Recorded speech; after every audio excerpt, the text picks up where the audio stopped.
Hello વિદ્યાર્થી મિત્રો, biosphere ઇનસાઇટમાં આપ સૌનું સ્વાગત છે. મિત્રો, લાસ્ટ લેક્ચરની અંદર આપણે જે શુક્રકોષ જનનની પ્રક્રિયા હતી એના વિશે વાત કરી કે શુક્રકોષનું નિર્માણ છે એ કેવી રીતે થતું હોય. બરાબર. હવે આજના લેક્ચરની અંદર જે શુક્રકોષ બન્યો છે એ શુક્રકોષની રચના અને એની થોડીક વાતો છે એ આપણે કરવી છે. તો વધારે સમય ન લેતા ડાયરેક્ટ આપણા મુદ્દા પર જઈએ. શું મુદ્દો છે આજનો? શુક્રકોષની રચના. તો પહેલા તો ટાઇટલ લખી નાખું હું કે શુક્રકોષની રચના. અલગથી પ્રશ્ન તમને બેટા પૂછાઈ શકે કે શુક્રકોષની રચના સમજાવો. બરાબર. તો બેટા યાદ રાખજો કે શુક્રકોષ છે એ માઇક્રોસ્કોપિક રચના છે, સૂક્ષ્મદર્શીય રચના છે. નરી આંખે આપણે એને જોઈ શકતા નથી. બરાબર. તો પહેલો મુદ્દો આપણે એ લખી શકીએ કે સૂક્ષ્મદર્શીય રચના છે. રાઈટ, સૂક્ષ્મદર્શીય રચના છે. બીજી વાત કે હું તમને આ ટોપિક છે એકદમ આકૃતિ આધારિત અને સરસ રીતે આપણે સમજવાનો છે. તો જોઈએ કે આ શુક્રકોષ જે છે એના મુખ્ય ભાગોની વાત કરીએ કે શુક્રકોષની રચનામાં કયા કયા ભાગો હોય. તો સમજજો બેટા.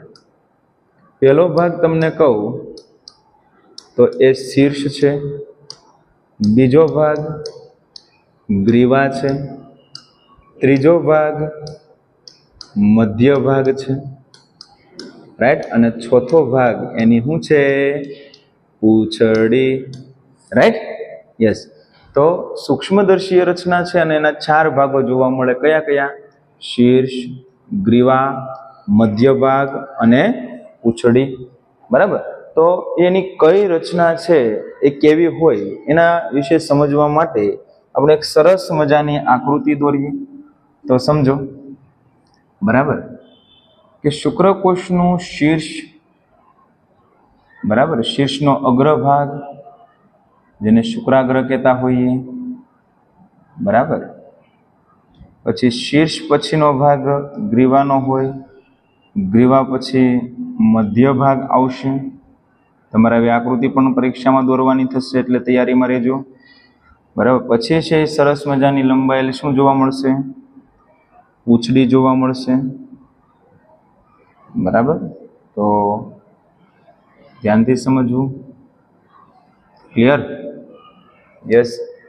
હવે બેટા સમજો કે આ શુક્રકોષ હોય એનું જે શીર્ષ હોય એની અંદર મોટું એકકીય કોષ કેન્દ્ર આવેલું હોય. કેમ સર એકકીય કોષ કેન્દ્ર? તો કે ભાઈ અર્ધીકરણ થઈ ગયું હતું. બરાબર.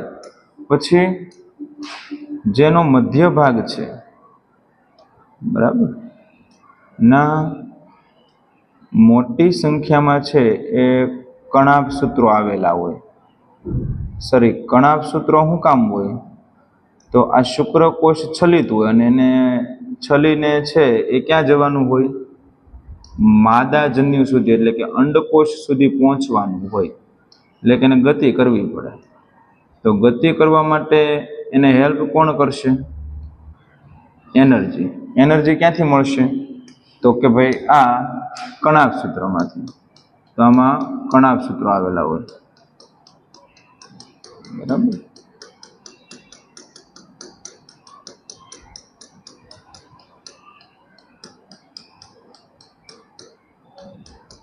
ઓકે. એ ઉપરાંત એ જે એની કસા છે એને હું એક અક્ષ વડે દોરી દઉં. હમણાં આપણે નામ નિર્દેશન સમજીએ છીએ. ધ્યાનથી છેક સુધી વિડીયો જોશો એટલે શુક્રકોષની રચના તમને ખ્યાલ આવી જશે. શુક્રકોષનું જે શીર્ષ હોય, શીર્ષના અગ્રભાગને આપણે શુક્રાગ્ર કહેતા હોઈએ. બરાબર, શુક્રાગ્ર. એક પછી એક ભાગ આપણે સારી રીતે સમજવો છે. એનું જે એકકીય કોષ કેન્દ્ર છે એની અંદર આવેલું હોય એકકીય રંગસૂત્ર દ્રવ્ય, ન્યુક્લિયો પ્રોટીન. રાઈટ, યસ, રંગસૂત્ર દ્રવ્ય. હવે સમજો, આપણે દરેક ભાગો દોર્યા છે. હવે આપણે પ્રોપરલી છે એ દરેક ભાગની રચના વિશે અભ્યાસ કરીએ. તો પહેલો ભાગ પહેલો ભાગ કયો છે? શીર્ષ. કયો ભાગ છે? શીર્ષ. તો જો આ શુક્રકોષ છે એના અગ્રભાગને આપણે શેના તરીકે ઓળખશું? શીર્ષ તરીકે ઓળખશું. રાઈટ? અગ્રભાગને શું કહેશું આપણે? શીર્ષ તરીકે ઓળખવામાં આવે. હવે શીર્ષની અંદર જે છે એ મોટું લંબાયેલ એકકીય શું આવેલું હોય? કોષ કેન્દ્ર આવેલું હોય. અને એકકીય કોષ કેન્દ્રની અંદર ડીએનએ મતલબ કે રંગસૂત્ર દ્રવ્ય ગોઠવાયેલું હોય, ક્રોમેટિન કહેવામાં આવે. એટલે એક વખત પ્રશ્ન પૂછાણો હતો કે શુક્રકોષના કોષ કેન્દ્રની અંદર ડીએનએની લંબાઈ કેટલી હોય? બરાબર. તો ઉતાવળમાં બધા વિદ્યાર્થીઓ શું કરે તો કે ભાઈ ડીએનએ લંબાઈની વાત આવે એટલે એના મગજમાં ફિક્સ જ હોય કે 2.2 મીટર લખવાનું. પણ એટલે જુઓ તો ખરી, હું કીધું તમને શુક્રકોષ કીધો. શુક્રકોષ એકકીય હોય. શુક્રકોષ એકકીય હોય તેની અંદર ડીએનએની લંબાઈ 1.1 મીટર હોય. તો આવો પ્રશ્ન પણ પૂછાય એટલે ધ્યાન રાખવાનું, ગભરાવાનું નહીં. હવે શીર્ષના અગ્રભાગે છે એ શુક્રાગ્ર આવેલું. શુક્રાગ્ર. બરાબર. આ શુક્રાગ્ર શું કામ કરે? ધ્યાનથી સમજો કે આ શુક્રાગ્ર છે ને એ વિવિધ ઉત્સેચકો ધરાવતું હોય. અને એ ઉત્સેચકો શેમાં હેલ્પ કરશે? તો કે જ્યારે અંડકોષને ફલન કરવાની વાત આવશે, ફલિત કરવાની વાત આવશે, ત્યારે જે છે એ આ ઉત્સેચકો હેલ્પ કરશે. રાઈટ? એટલે શુક્રાગ્રની અંદર વિવિધ ઉત્સેચકો, આપણે એક ઉદાહરણ સાથે ભણશું, હાયલુરોનિડેઝ. બરાબર. જે શુક્રાગ્રની અંદર આવેલો એન્ઝાઇમ છે તો એ આગળ છે એ ફલનની અંદર મદદ થતો હોય છે. ત્યારબાદ બેટા બીજો ભાગ જે છે એ કયો ભાગ છે? ગ્રીવા. જો આ શીર્ષ પૂરું થાય, મધ્ય ભાગ શરૂ થાય, બંનેને જોડતી જે રચના છે એને આપણે શું કહીશું? ગ્રીવા તરીકે ઓળખશું. રાઈટ? ગ્રીવા પછીનો જે ભાગ છે બેટા એને આપણે કહીશું મધ્ય ભાગ. મધ્ય ભાગ. મધ્ય ભાગની અંદર ઘણા બધા સંખ્યામાં છે એ શું જોવા મળતા હોય? તો કે ભાઈ કણાભ સૂત્રો જોવા મળતા હોય. બરાબર. કણાભ સૂત્રો શું કામ કરે? તો કે આ પૂંછડી જે કશા છે એની મૂવમેન્ટ માટે છે એ એનર્જી પ્રોવાઈડ કરવાનું કામ કરશે. બરાબર. અને અંતે છે એ લાંબી લાંબી લાંબી શું હોય? પૂંછડી હોય છે. બરાબર. લાંબી પૂંછડી. પૂંછડી અથવા તો શું કહીએ છીએ આપણે કશા તરીકે ઓળખતા હોય. તો આ શુક્રકોષના ભાગોની વાત થઈ. હજી બેટા એક વાત તમને ખાસ કહી દઉં કે આ જે શુક્રકોષ છે, જે શુક્રકોષ છે તેની ફરતે એક પાતળું આવરણ આવેલું હોય. બરાબર ને? એ આવરણને આપણે કહીશું રસ સ્તર અથવા રસ પટલ તરીકે પણ ઓળખવામાં આવે. એ પણ ભૂલાય નહીં, કારણ કે આપણી એનસીઈઆરટીની બુક કહે છે કે શુક્રકોષ છે એ પાતળા રસ પટલ દ્વારા શું થયેલો હોય? આવરિત થયેલો હોય. એટલે પાછું ભૂલાય નહીં. પાતળું રસ સ્તર. ક્લિયર? યસ.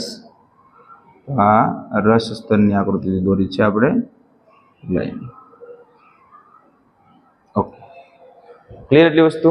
બરાબર. તો એનું પણ આપણે નામ લખી દઈએ, નહીં તો પાછું એનું ખોટું લાગી જાય. અને આપણે તો ભાઈ રહ્યા કોઈને ખોટું લાગે એવું કામ આપણે શું કામ કરવું? રસ સ્તર.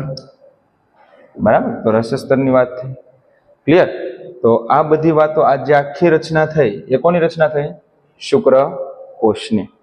રાઈટ? કયા કયા ભાગો? તો કે શીર્ષ, ગ્રીવા, મધ્ય ભાગ અને પૂંછડી. ક્લિયર? Yes, very good.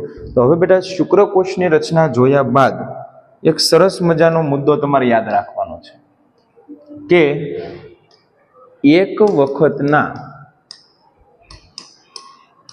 સ્ખલિત વીર્યમાં, એટલે કે એક વખત નિર્માણ પામેલું જે વીર્ય છે એ વીર્યમાં શુક્રકોષોની સંખ્યા કેટલી? કોષોની સંખ્યા કેટલી? તો યાદ રાખજો કે એક વખત વીર્યનું સ્ખલન થાય એની અંદર અસંખ્ય શુક્રકોષો હોય. વીર્ય શું છે એ તમને ખબર છે, તો કે શુક્રપિંડમાંથી આવતા શુક્રકોષો અને સહાયક પ્રજનન ગ્રંથિઓનો સ્ત્રાવ ભેગો મળે ત્યારે વીર્ય બનતું. રાઈટ? તો એ સ્ખલિત વીર્યની અંદર શુક્રકોષોની સંખ્યા હોય બેટા 200 થી 300 મિલિયન. કેટલી હોય? 200 થી 300 મિલિયન, એટલે કે 1 મિલિયન 10 લાખ થાય. તો 200 થી 300 મિલિયન શુક્રકોષો એક વખતના સ્ખલિત વીર્યની અંદર હશે. બેટા બીજી પણ વાત જરૂરી છે કે આ 200 થી 300 મિલિયન શુક્રકોષો છે, એમાંથી ફલનમાં ભાગ તો માત્ર એક જ લેવાનો છે, બરાબર? તો સર આટલા બધા શુક્રકોષો કેમ બનાવતું હશે? ના કે મિસ્ટેક થયેલી છે કે અજાણતા છે વધુ પડતા શુક્રકોષો બની જાય છે? તો કે નહીં. તો કે આ બધા શુક્રકોષો બન્યા એમાંથી જ્યારે તે અંડકોષ સુધી પહોંચશે તો એમાંથી ઘણા બધા તો છે ડિસ્ટ્રોય થઈ જવાના છે, નાશ પામવાના છે, રાઈટ? એટલા માટે વધારે બનાવે છે. તો બેટા યાદ રાખજો, 200 થી 300 મિલિયન શુક્રકોષો હોય એમાંય રેશિયો હોવો જોઈએ કેટલા ટકાનો? તો કે 40-60 નો રેશિયો હોવો જોઈએ. 60% 40% રેશિયો હોવો જોઈએ. એટલે સર કે સમજાણું નહીં, બહુ આઈએમપી વસ્તુ, પીવાયક્યુ પણ છે કે 60% શુક્રકોષો છે એ કેવા હોવા જોઈએ? સામાન્ય કદ અને આકાર ધરાવતા હોવા જોઈએ. બેટા ભૂલાય નહીં કે જે 200 થી 300 મિલિયન શુક્રકોષો છે એમાંથી 60% શુક્રકોષો કેવા હોવા જોઈએ?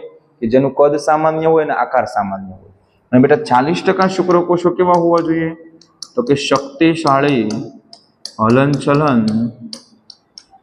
હલનચલન દર્શાવતા હોવા જોઈએ, બરાબર? જેથી કરીને છે એ ફલન છે સક્સેસફુલી થઈ શકે, બરાબર? તો 60% સામાન્ય કદ આકાર અને 40% શક્તિશાળી હલનચલન દર્શાવતા હોવા જોઈએ. તો આવી સરસ મજાની આપણે શુક્રકોષની રચના ભણ્યા, બરાબર?